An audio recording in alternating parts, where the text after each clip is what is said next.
Good morning student. Last class में हमने बात करी थी विभिन्न प्रकार की सांद्रता की इकाइयों में, जिसमें मोलर था, नॉर्मल था। अब हम इसमें एक चीज़ और पढ़ रहे हैं कि जब आपको मोलरता नॉर्मलता के बारे में दिया जाएगा तो इसमें मोलरता जब का प्रयोग किया जाता है, नॉर्मलता का प्रयोग किया जाता है, तो बिलियनों की सांद्रता की इकाइयों को आपको कुछ रूप होते हैं उसके रूप में दिया जाता है। जैसे अगर आपको दिया जाए मोलर विलियन,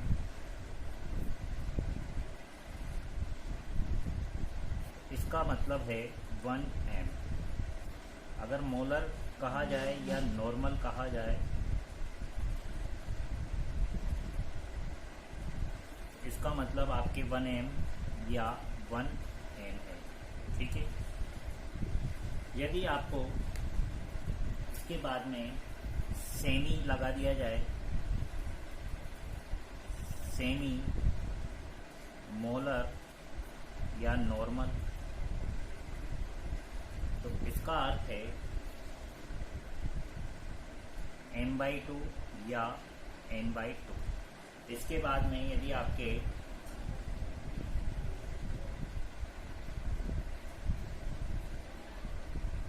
पेंटीमोलर या नॉर्मल,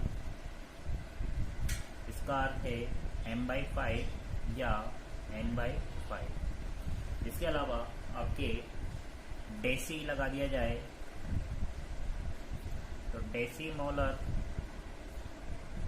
या नॉर्मल, तो m/10 या n/10 होगा। इसी प्रकार आपके यदि सेंटी लगा दिया जाए, सेंटी मोलर, इसका अर्थ m/100 या n/100 होगा। ठीक, इस प्रकार से आपको सांद्रताओं को दिया जाएगा मोलरता या नॉर्मलता में। ठीक है। इसके बाद अब अपना नेक्स्ट टॉपिक स्टार्ट करते हैं, विलयता।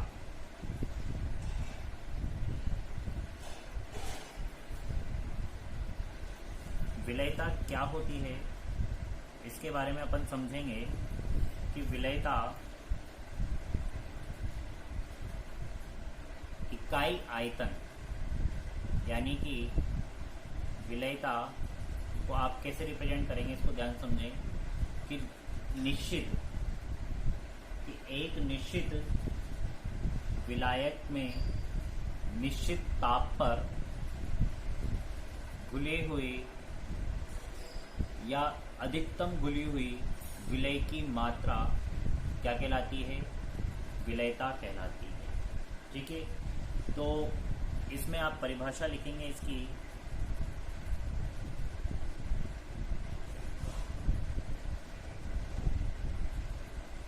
किसी पदार्थ की वह अधिकतम मात्रा जो निश्चित विलायक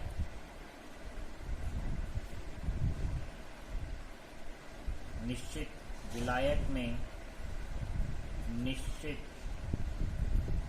ताप पर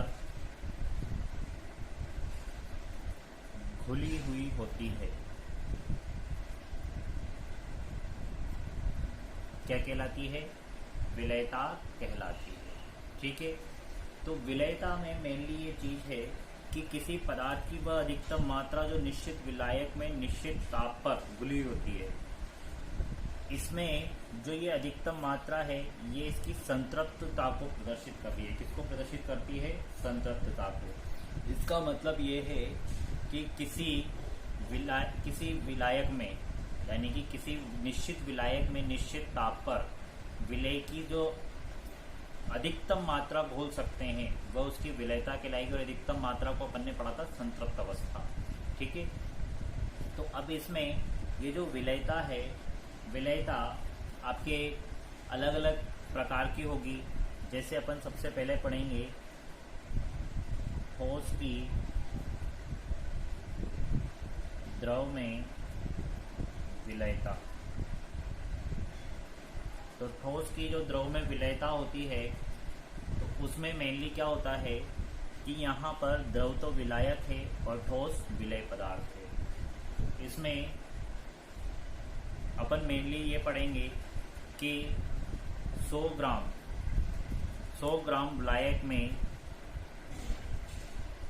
100 ग्राम विलायक में उपस्थित या फिर खुली हुई ठोस की अधिकतम मात्रा क्या है, उसकी विलयता है। ठीक है। अब जो ठोस की ये विलयता है ये अलग अलग प्रकार से प्रभावित भी होती है। तो प्रभावित करने वाले कारक,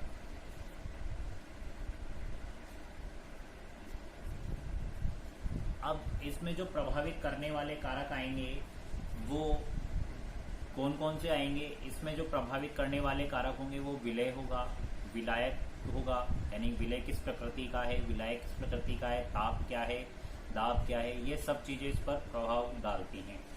तो इसमें सबसे पहला जो आएगा कारक वो आएगा इसमें ठोस एवं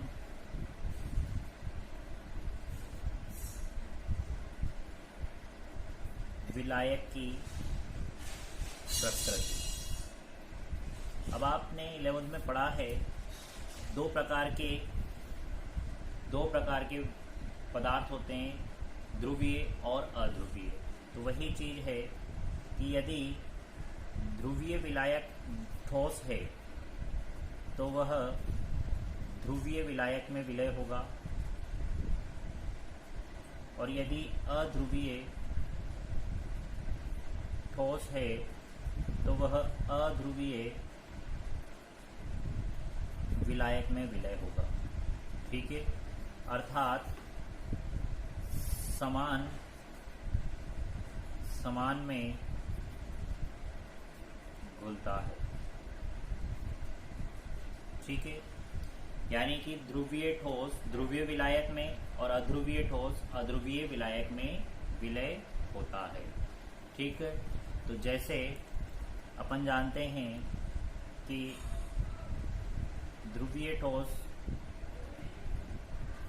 जैसे NaCl, KCl, HCl, NH4Cl, ये सभी क्या हैं, ध्रुवीय। तो किस में विलय होंगे, जल में। परंतु जैसे आपने लिया I2 S8 P4, तो ये क्या है, अध्रुवीय। तो ये किस में विलय होंगे, जैसे CH2 CCl4 बेंजीन यानी कि C6H6 आदि अध्रुवीय विलायकों में विलय होंगे, क्योंकि ये सब क्या है, अध्रुवीय। ठीक है।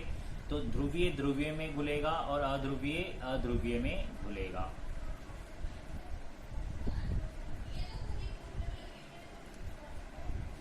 ठीक है। दूसरा है इसमें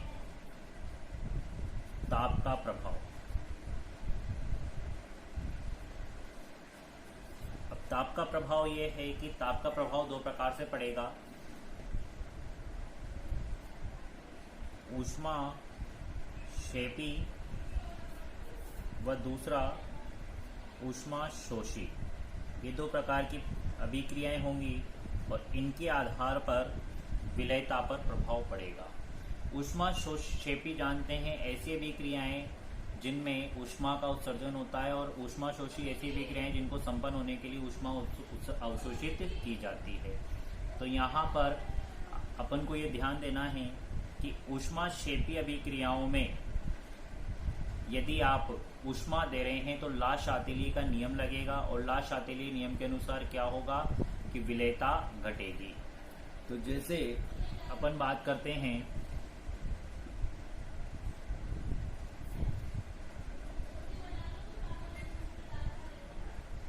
ऊष्माक्षेपी अभिक्रियाओं के लिए, ऊष्माक्षेपी अभिक्रियाओं के लिए डेल्टा एच का जो मान होगा वह नेगेटिव होगा। क्या होगा? नेगेटिव होगा।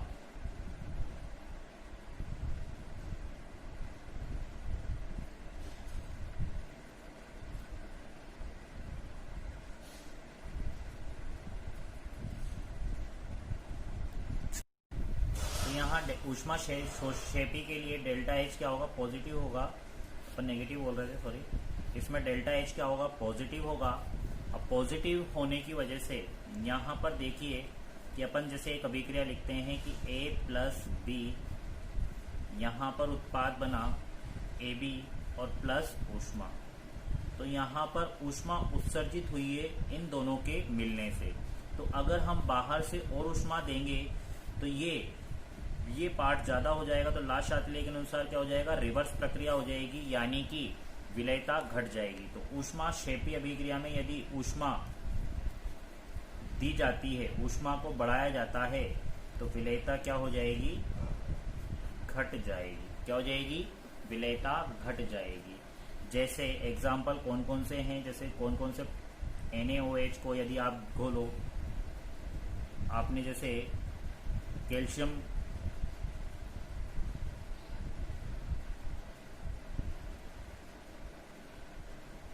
एसीटेट को घोल दिया, तो ये सारे जो हैं ये क्या हैं? ऊष्माक्षेपी प्रकृति के होते हैं। दूसरा है आपका ऊष्मा शोषी। इसमें डेल्टा एच नेगेटिव होता है, यानी कि A प्लस बी, यहाँ पर AB यहाँ माइनस आएगा। इसका मतलब ये है कि ऊष्मा यहाँ दी जा रही है, आपको यहाँ बाहर नहीं मिल रही है, अंदर दी जा रही है। तो ऐसी प्रक्रियाओं में यदि आप ऊष्मा को बढ़ाएंगे तो विलेयता क्या हो जाएगी? यहाँ पर बढ़ जाएगी। तो ऊष्माक्षेपी अभिक्रियाओं में यदि विलेयता बढ़ानी है तो आपको ऊष्मा को क्या करना है? कम करना है, ताकि क्या हो जाए? आपकी विलेयता बढ़ जाए। और इसमें ऊष्मा को आपको क्या करना है? घटाना है, ताकि विलेयता, अगर ऊष्मा आप घटाते हैं तो विलेयता क्या हो जाएगी? घट जाएगी, और ऊष्मा बढ़ाते हैं तो विलेयता बढ़ जाएगी। ठीक है, यहाँ हमने इसको डेल्टा एच को पॉजिटिव, ये गलत है, डेल्टा एच यहाँ पर नेगेटिव होगा और डेल्टा एच यहाँ पर पॉजिटिव होगा। ठीक है, डेल्टा एच यहाँ पर नेगेटिव होता है ऊष्माक्षेपी के लिए, और डेल्टा एच पॉजिटिव होता है। तो इस प्रकार से यहाँ ताप का प्रभाव पड़ता है। अब इसमें एक मोस्ट इम्पोर्टेंट एग्जाम्पल है ग्लूबर लवण का। ठीक है, इसमें नोट लगा करके अपन इसको पढ़ेंगे कि ग्लूबर लवण,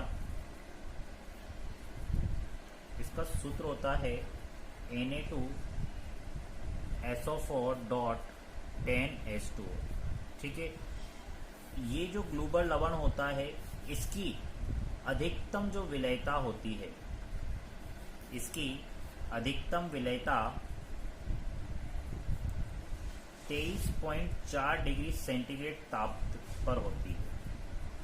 लेकिन यदि ताप को और बढ़ा दिया जाता है तो इसकी विलेयता क्या होने लग जाती है? विलेयता कम होती जाती है, जबकि ताप बढ़ाने पर विलेयता घटने की जगह क्या होना चाहिए? बढ़नी चाहिए। अब इस पे ऐसा क्यों होता है?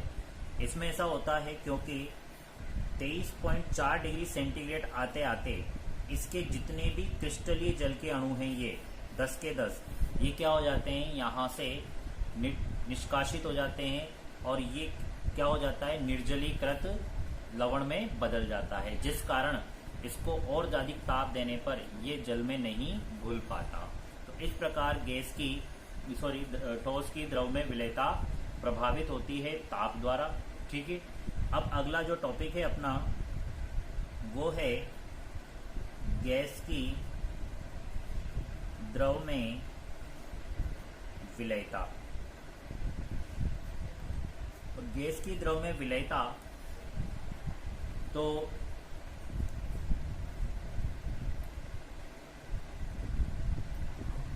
निश्चित ताप पर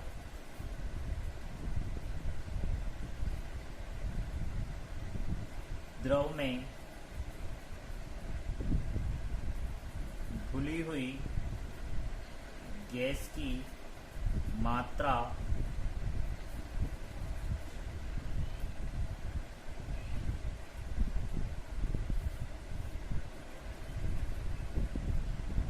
होती है। ठीक है, अब इसमें अपन मेनली यहाँ पर एक चीज आएगी कि किसी भी गैस की जो द्रव में विलयता होती है वह उसके अवशोषण गुणांक पर निर्भर करती है। अब यहाँ अवशोषण गुणांक क्या होता है इसको अपन समझेंगे कि किसी गैस का अवशोषण गुणांक क्या होता है। निश्चित ताप एवं एक वायुमंडलीय दाब पर, क्या चीज, निश्चित ताप, इसमें ये जो गैस की द्रव में विलयता है वह अवशोषण गुणांक पर निर्भर करती है।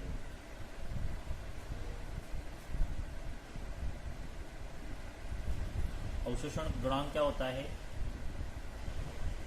निश्चित ताप व एक वायुमंडलीय दाब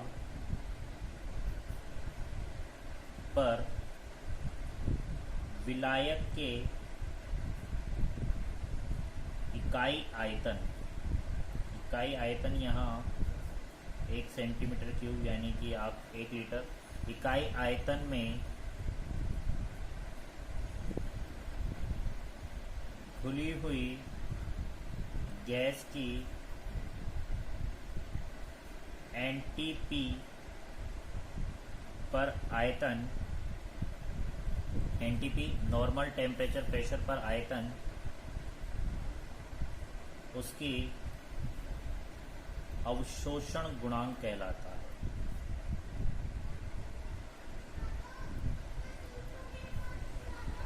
उसका अवशोषण गुणांक कहलाता है।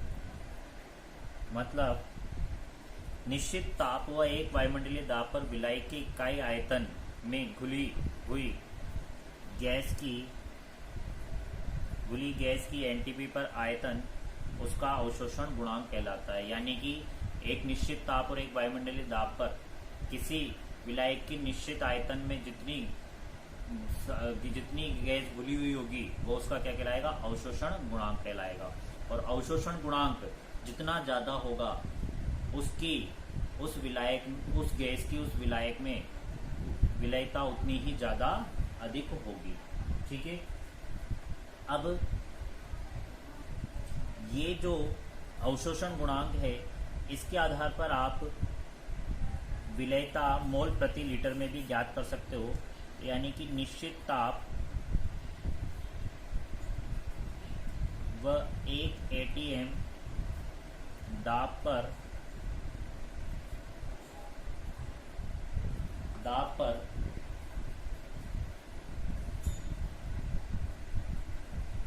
गैस की मोल प्रति लीटर में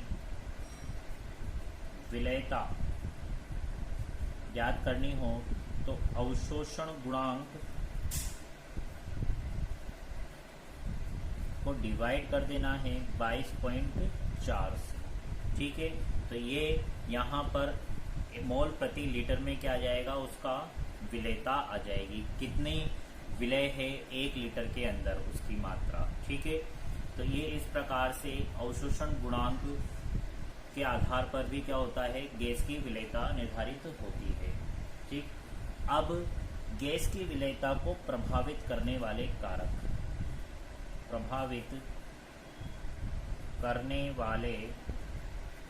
कारक, इसमें सबसे पहला आएगा गैस की प्रकृति। गैस की प्रकृति के आधार पर गैस की विलयता प्रभावित होती है। अब इसमें मेन चीज ये है कि यदि गैस किसी विलायक के साथ यौगिक बनाती है या उसमें आयनित हो जाती है तो वह उतना ही अधिक क्या होगी, विलय होगी। तो किसी गैस की विलायक में यौगिक बनाने की प्रवृत्ति व या आयनित होने की प्रवृत्ति द्वारा गैस की विलयता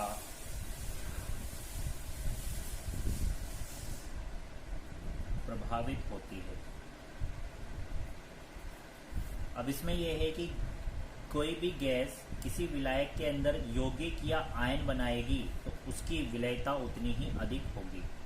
यानी कि विलायक में यौगिक या आयन बनाने की क्षमता जितनी अधिक, विलयता भी क्या है उतनी ही अधिक होती है। जैसे एग्जांपल लेते हैं अपन,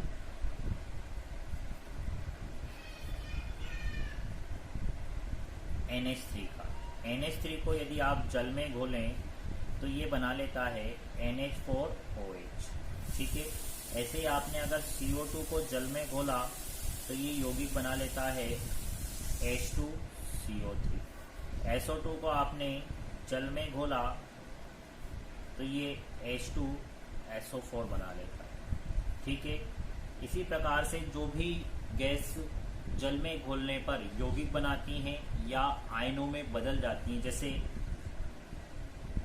HCl गैस को आपने H2O में घोला तो ये H+ और Cl- आयन बना लेगी, ठीक है।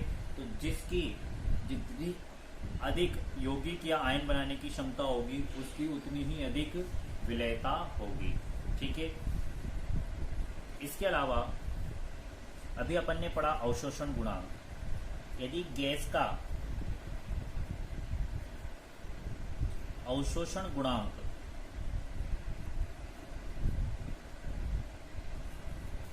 अधिक होता है तो विलयता भी क्या होती है, अधिक होती है, ठीक है। तो अब इसमें मेन चीज ये है कि जो गैस अधिक अवशोषण गुणांक रखेगी वो अधिक विलय होगी। तो जल के लिए विभिन्न गैसों के अवशोषण गुणांक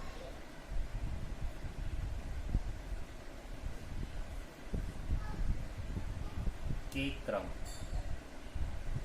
ठीक। तो जल के लिए सबसे ज्यादा जो होता है वो होता है NH3 का, उससे कम HCl का, उससे कम SO2 का, उससे कम H2S का, उससे कम CO2 का, उससे कम C2H2 यानी कि एसिटिलीन,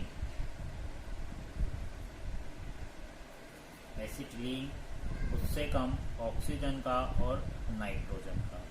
तो यानी कि सबसे ज़्यादा जल में जो घुलनशील होगी वो आपकी NH3 होगी, विलय होगी, और सबसे कम नाइट्रोजन होगी। तो इसी के आधार पर देखा जाए तो ऑक्सीजन, नाइट्रोजन व CO कार्बन मोनोऑक्साइड गैसें जल में विलय नहीं होती, ठीक। अब इनकी जल में विलयता नहीं होती है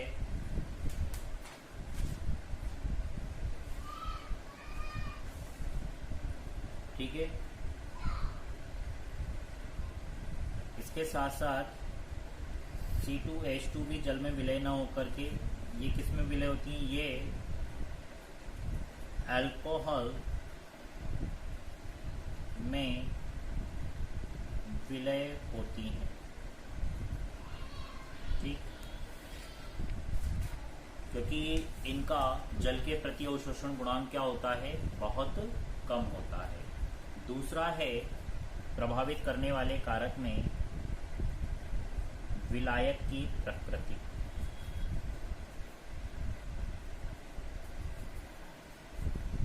विलायक की प्रकृति सीधी सी चीज है कि जैसे अपन ने ठोस की द्रव में विलेयता पढ़ी थी, वैसे ही है कि ध्रुवीय ध्रुवीय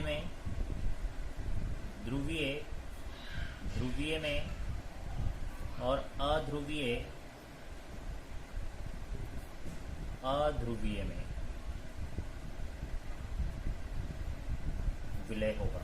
ठीक है, जैसे HCl है, NH3 है, ये दोनों क्या हैं, HCl NH3, ये क्या है, ध्रुवीय। तो ये किसमें, H2O में विलयशील होंगे। जबकि जैसे आप ऑक्सीजन देख लीजिए, N2 देख लीजिए, ये क्या है, अध्रुवीय। तो ये अल्कोहल में विलय होती हैं। ठीक है,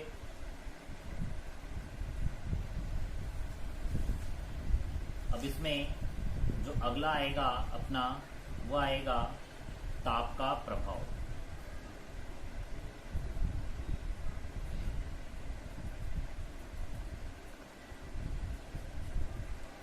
अब ताप के प्रभाव में सीधी सी चीज, एक चीज समझिए कि जो गैस होती हैं वे द्रव में विलय होने पर ऊष्मा को उत्सर्जित करती हैं, यानी कि गैसों की द्रव में विलयता ऊष्माक्षेपी प्रकृति की होती है। गैसों की द्रव में विलयता ऊष्माक्षेपी प्रकृति की होती है। ठीक है, इसका मतलब ये है कि जब भी कोई गैस द्रव में विलय होगी तो ऊष्मा का उत्सर्जन करेगी, और ऊष्मा का उत्सर्जन करेगी तो यदि आप इस समय ताप बढ़ाएंगे तो उसकी विलयता घटेगी। तो जैसे NH3 गैस है, जल में घोलने पर आपने बनाया NH4OH, तो इसमें साथ में ऊष्मा बाहर निकली। तो इसका मतलब यहाँ पर यदि आप ताप बढ़ाएंगे तो विलयता क्या हो जाएगी, घट जाएगी। किसके अनुसार, ला शातेलीय नियम के अनुसार। ठीक है, तो ला शातेली नियम के अनुसार इसमें विलयता घट जाएगी। लेकिन इसके अंदर कुछ एग्जाम्पल ऐसे हैं जो इसको फॉलो नहीं करते, जैसे H2 व हीलियम।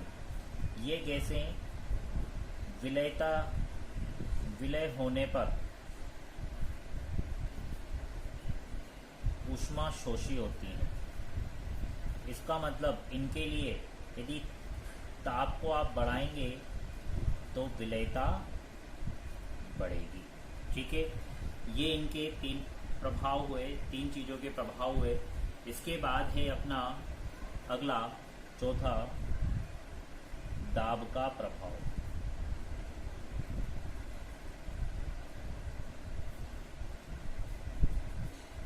तो दाब के प्रभाव में अपन इसमें पढ़ेंगे हेनरी का नियम।